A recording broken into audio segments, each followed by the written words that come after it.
Hey everyone, welcome back. It's been quite a while since I've made a video.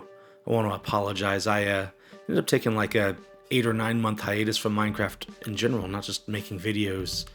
Kind of just needed to do something different for a little while, kind of take a break. I was a little bit burnt out, had no real inspiration.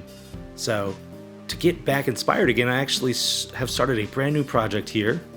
Something I've kind of wanted to do for a while, but wasn't really sure how to really go about it. But we're making the first level of Demon Souls currently in Minecraft. This is the bridge in Boletarian Palace, World 1-1. I found a way to kind of be able to view the map in a 3D editor, which is super helpful because, you know, when you're playing the game, you can see a lot, but you can't see stuff from the distance, so a lot of details get missed. And also, you know, things happen in the game, right? You're fighting enemies, you're destroying stuff. So this, being able to find a way to just look at the world was such a big deal for me. And so here we are, we're back at this. I'm not sure how much of the game I'll do, but I definitely want to make all of World 1-1. I might, if I'm feeling up to it, do the rest of Boletaria, but we'll see. Yeah, thanks for coming back and checking this out. This is, I'm really excited about this, guys. This is gonna be a lot of fun. So in the video here in the time lapse, you can see I've been kind of working on a gatehouse. This is literally like right in front or behind, I guess, where you spawn in the opening level. Pretty interesting design. It's kind of boxy, very classical boxy medieval design. I want to guess, I guess kind of talk a little bit about which version of Demon Souls I'm trying to recreate, and that's the PS3 version, the original version. A couple reasons for it. Number one, at least for me, it was my first ever Souls game. It's very nostalgic for me to play the original Demon Souls, as much as I love the remake. But number two, and this one's really important, I don't really have a way to view the map of Demon Souls Remake at the moment. Again, I can play it, and I can get some details from there, but I can't get to the far away details and zoom up and zoom around and all that stuff like I can with this 3D map viewer that I've been using. And then for anyone who's interested, the map viewer is literally called Dark Souls Map Studio. It can show Dark Souls 1, 2, 3, Elden Ring, I think Bloodborne, but also the original Demon Souls. I hope maybe one day they'll do a version that can also display the map of Demon Souls Remake, but in the meantime, here we are. There is a benefit, however, to doing this version of the game. It is a less highly detailed world. So, like, for example, going back to the really boxy design of the gatehouse, you know, it's much easier to build this than the crazy that they did in Demon Souls Remake. It looks great, but it's also a lot more detailed and has a lot more interesting stuff going on. I guess back to the build itself, I started work on the bridge here. You can see I got all the way up to the first staircase, and now I'm right now kind of building some of the accoutrements that, you know, dot the landscape. So we got little barriers for archers to hide behind, some kind of tilted carriages, there's boxes, barrels, wood, there's these tiny little almost like smoldering pieces of wood. You'll see them in a little bit, but I basically use like a bonfire and random bits of wood to kind of make it look like here's just a pile of wood that's on fire. There's a little fountain kind of thing in the middle with the destroyed statue that has the archstone on it. I'm thinking I might try my hand at making some custom models, and if so, I'll replace what I've got as the archstone here with a custom built one. Spend a lot of time kind of layering and texturing, doing some gradients on the walls, trying to make sure that in the game, at least, the ground is perfectly flat, but I think that's kind of boring, so you can see I'm doing some little minor elevation changes here and there, and then gradienting and texturing everything.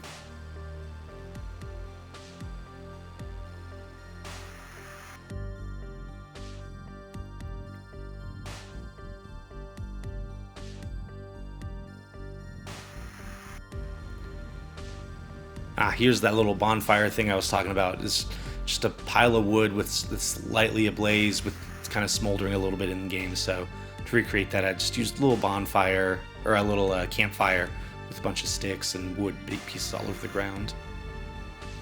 And you can see my first adjustment. There will be many of those where I realize it's not properly where I'd like it to be, and I have to move a bunch of stuff I've already built.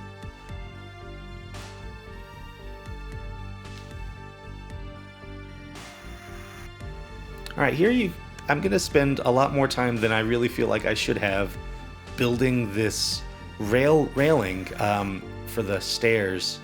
The issue is the stairs themselves have a flat piece in the middle, but the railing is a constant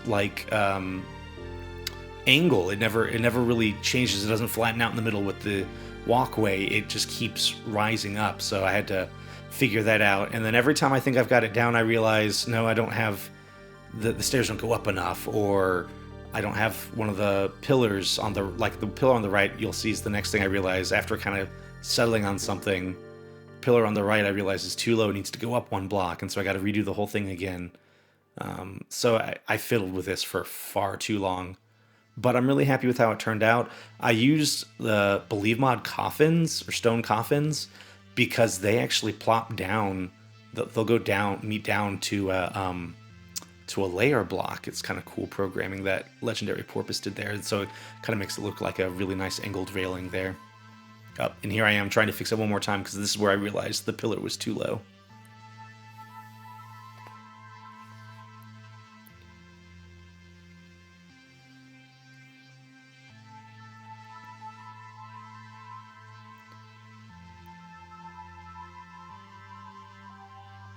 But now I get it. I think I have to raise it up a little. Oh, no, never mind. I was wrong.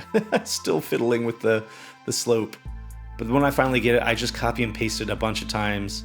There's a second set of stairs. You can see I just pasted it on there because I wasn't going to be bothered with figuring it out again.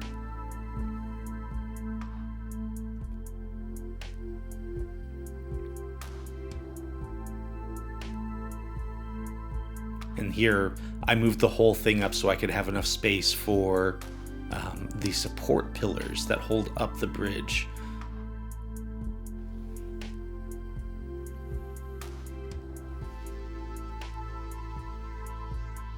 It's funny, this zoomed out, it really doesn't look that big, but this thing is massive. It makes it very hard to build. Well, you'll see my little character constantly flitting back and forth because I'll build something, then zoom out to go, oh, how did that look? And then be like, oh, not right, and I gotta go fix stuff. And these pillars are kind of cool because they have this interesting pointy taper on them, and then they taper up. And so I was trying to, it's hard to see with the orange wool, but when I retexture everything, it'll be more obvious. That dark line is me trying to recreate in-game on the bridge. There's a bunch of kind of long lines of dark stuff that kind of looks like, you know, some sort of seepage or oozing that has gone down the sides of the bridge. I couldn't get the block to look the way just right, the way I wanted it to. You'll see a little bit later, I try to come back to the idea again, and I just end up going without it altogether. I think it didn't look right.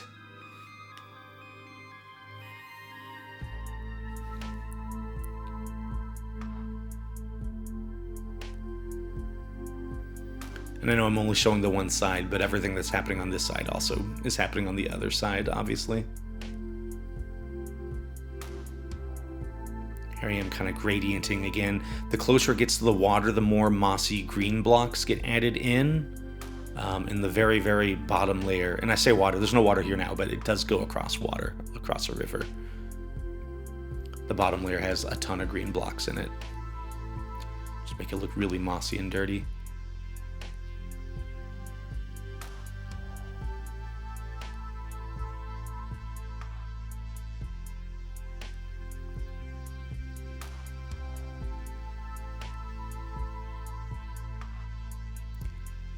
I kind of skipped over it a little bit when making the gatehouse because I was talking about the project, but you'll see I'm doing like a custom hand-drawn gradient for everything. There's 3 shades of this kind of grayish different blocks. There's a dark, almost brown gray, a pure gray, and then a light, almost tannish gray. and I'm trying to like kind of make it look nice and doing it all by hand. Because in the game there's a lot of responsive where it's clearly like parts are dirtier than others, so I try to replicate that a little bit here.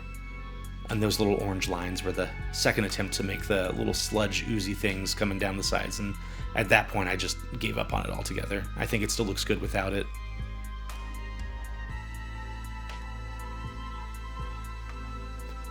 Here I'm starting to do a little bit of terrain because this gatehouse is nestled in a little valley. I'm kind of hand drawing for now, but I don't take long. I start using Axiom. It's my first time ever using Axiom, so you get to see a lot of the blunders. It'll be fun, but I'm kind of learning it as I go. I've never used it before now, so but it is super helpful for all that kind of crazy extreme terrain work. The one thing I am doing by hand is there's on this side a grass patch and same on the other side, where I'll eventually be placing trees and bushes and stuff.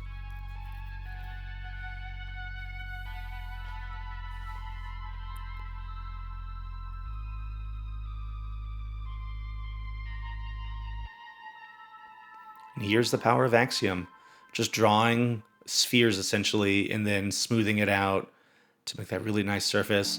And then behind it, because there's going to be some extreme elevation changes, and you see me messing up a bunch and undoing. Behind this, I actually will use the elevation tool so I can get some extreme elevation changes without having to hand draw it all. But there's certain spots where it's like, to get the initial shape, I think it's easier to kind of hand draw it and smooth it out. You can see me messing around trying to learn how the elevation tool works. I kind of realized a little bit later that you need a larger base for it to really pull from. And so, but it's a work in progress. Here you can see me experimenting with gradienting. I'll do this a few times before I kind of realize how the tool really works. I didn't like how this Axiom gradient tool worked. You can see it's just going crazy. But I end up making the rest of the mountains first before doing the gradient, the final gradient. And see there that you can see I got some bigger bases for me to pull up from with the elevation tool there. I kind of was starting to get an idea of how the tool really worked at this point.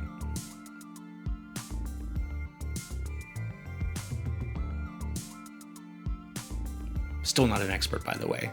I still have no idea really what I'm doing. At this point, you see I'm building the second little grassy area because there's one on either side of the gatehouse.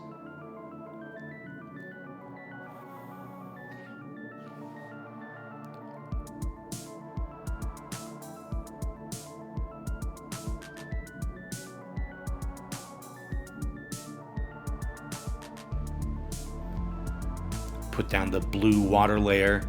I didn't remember this at the time, but I was just thinking, you know, I'll carve this out later to be the river. I'll learn in a little bit that on a super flat world, there's only like 3 layers before you hit bedrock. So you'll see me again have to shift this whole thing up a bunch more so I can kind of build down into the valley.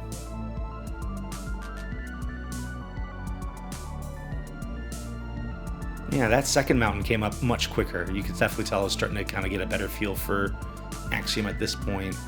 And when I do some of the terrain work on the other side, it's even faster. I'm hoping, because I have a lot of mountains to build here, I'm hoping it really starts to come quickly later on.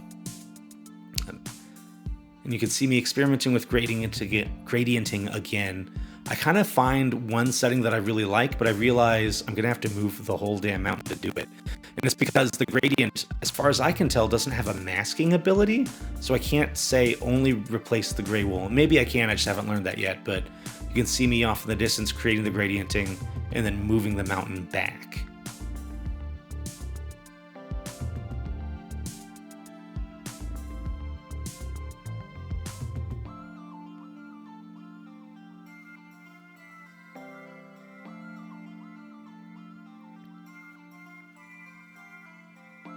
You can see this is where I realized, I'm going to have to move this up again so that I can actually dig down to make the trench for the river.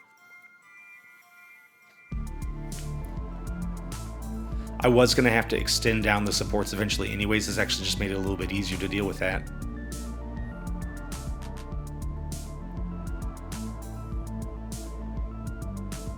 And you can see faintly, I put a little blue dot on the little support pillar there. That's going to stay there for a while, in case anyone's wondering why it's there. It's where I want the water level to be. So I wanted an easy reminder for later when I come back and finish the mountains and finish the river. I know where the water is going to be. All right, now we're starting off the actual entrance gate to the... this isn't really the palace. World 1-1 is almost like a castle palace, but it's really almost like the fortifications. This is like the fort, if you will. The actual palace is much further down. I think it's in World 1-3 and World 1-4 are where the actual palace itself are. But here is like the entrance to that like fortress part. Behind the main gate is the first boss. And we're going to get to that gate in a second, but this is part of that gatehouse.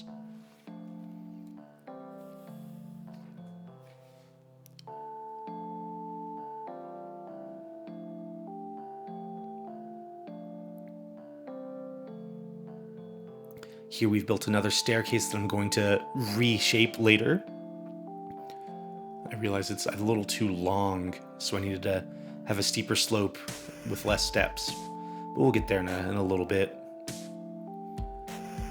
Now these towers here that I'm building, you'll notice I don't complete the sides or the side or back of it.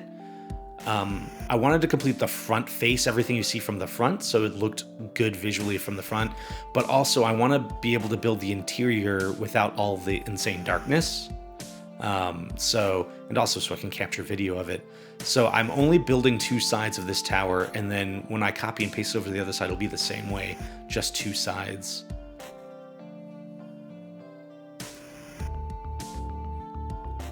You can see here, I actually had built this as an even number of blocks, or an odd number of blocks, but I wanted an even number so I could build these windows the way that I wanted to.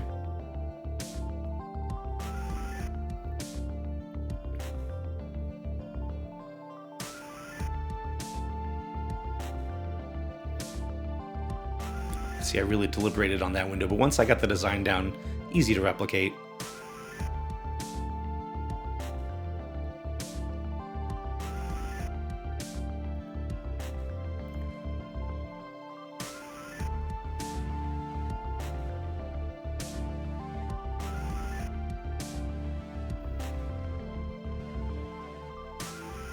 Again, hand kind of painting the gradient, darkest first, where it's really dirty, and then medium second, and then I fill everything else in with the lightest color afterwards.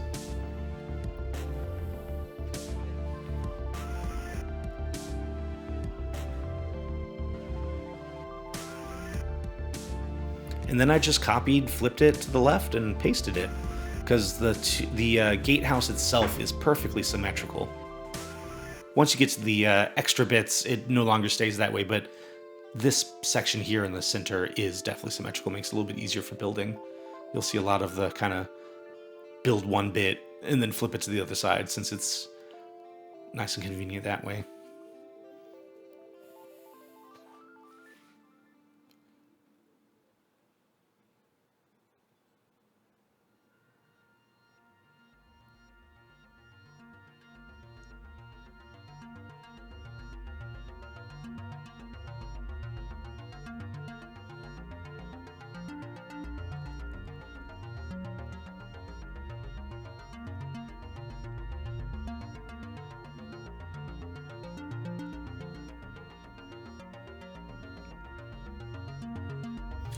Here you see I had to go fix some of the world edit mistakes. When you flip or rotate things, conquest blocks can get kind of wonky if they're not a full block. So sometimes you got to go back and fix little small things after world editing. It's still faster, obviously, than building it from scratch, but it is an annoying thing. Be prepared. I'm likely to miss some things, and you might see it in a video one day. Feel free to point it out. Be like, hey, that looks weird. Probably world edit mistake. Go fix it. And I'll be like, oh, thanks. Good looking out.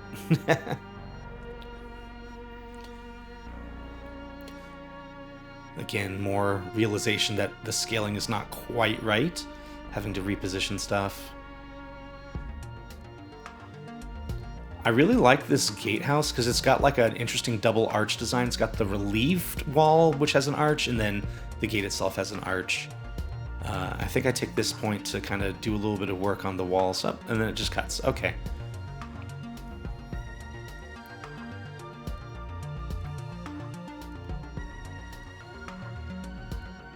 This, I believe, is the point where I decided to finish up the actual bridge itself.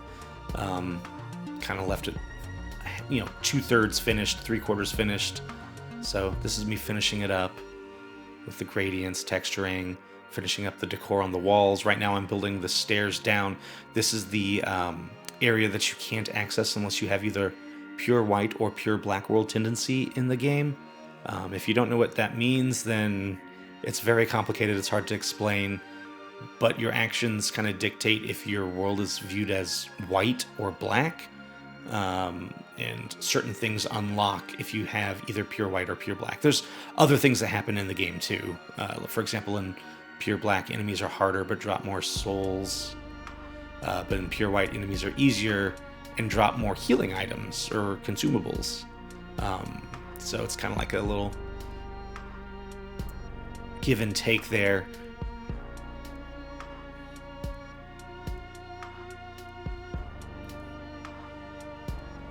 With that, the bridge is basically done for now. I realized again a little bit later on that things are slightly off and I shift some stuff around. But, here I am changing the gate design. I realized that the gate wasn't just a pure portcullis. It's got like wood at the bottom and then kind of the more traditional portcullis look above that wood. So I kind of went back and did that. And then on this side, you can see I was going to have the gate raised initially, but then I decided I'm going to build it up from the ground, because I kind of think what I want to do is use some create mod contraptions throughout the world to kind of simulate what you do in game. For example, there's a lever you pull which causes the drawbridge to raise, or not drawbridge, I'm sorry, the gate to raise. So I'm going to do that with all the small gates and stuff like that. It'd be kind of fun. Currently I don't have any of that set up, but I plan on doing that in the future.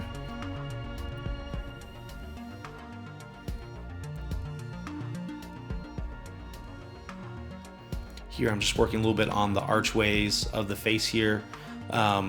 The gate itself, I had a really hard time because it's not a curve. It's not like a gentle curve. It's got a sharp point, but it's almost like egg-shaped. So it starts off gentle and then gets sharp at the top. I kind of struggled to get that shape to come through properly.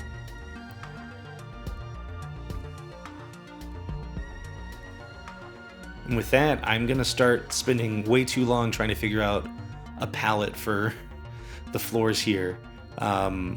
Initially, in the game, they're large blocks, which is why I went with these, but I feel like they actually didn't look good.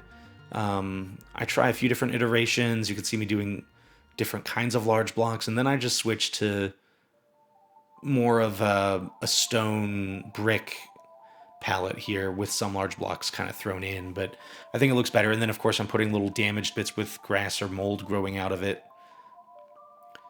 Also, ignore the gate. I don't know why it broke in the replay. It's not actually broken. It never broke. But in the replay, for some reason, it feels like it didn't want to show the whole gate. But this is my point where I've decided to texture or gradient all of the walls. So we're going to see this broken gate for quite a bit as I do the gradienting and the texturing.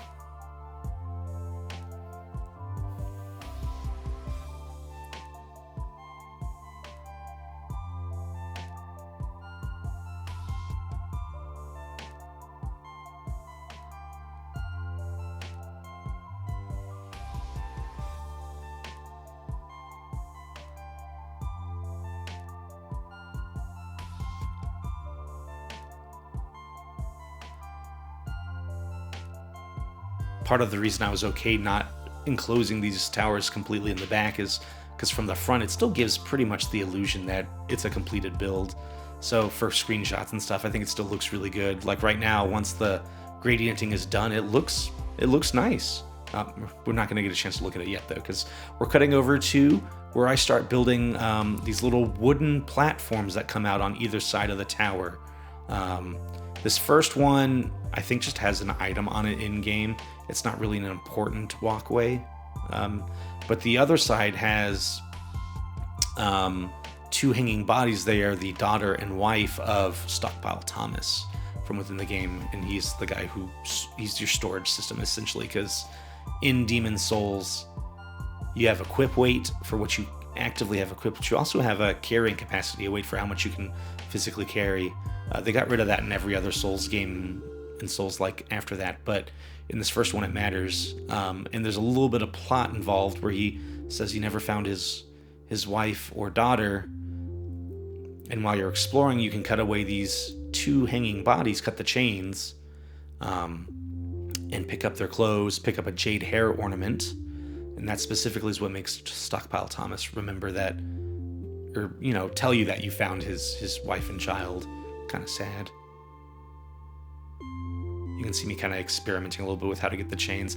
I couldn't recreate it the way it was in game just because of the limitations of Minecraft, so I kind of jury-rigged it to be its own little thing, but there's the 2 hanging bodies.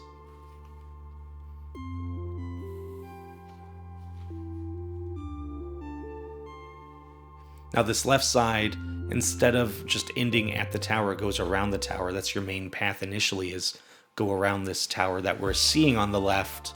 And it butts up against the area that I was talking about that you can only access with world tendency stuff.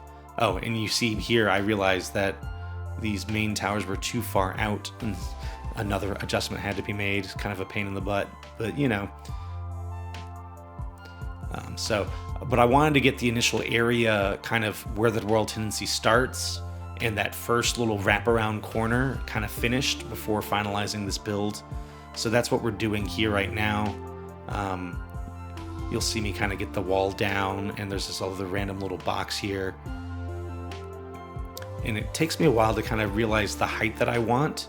And I realize that I have to lower the whole little side sections of this bridge down a block again. But I think that's the final major, editing I have to do of things I've already made. So hopefully we won't have to deal with that too much more.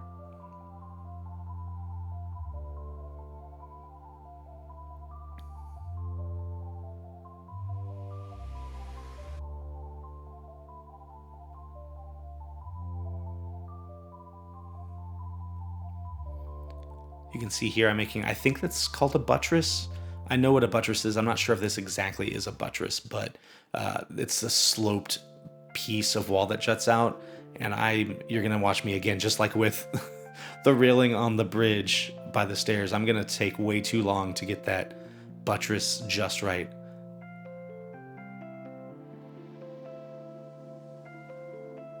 Oh, you see, I had to move the towers one more time. And it broke my grass platform. I had to relayer it by hand because I want this whole area to be layered where it's applicable. If it's not a place you would walk in game, I'm not worried about it. Like for example, the grass area on the mountainside, that's not going to be layered. I'm not worried about that. But any place where you would be able to walk in game, I want it to be layered, so that way it kind of still gives the same vibe as when you're in game walking around and being able to walk up slopes and feel the elevation changes.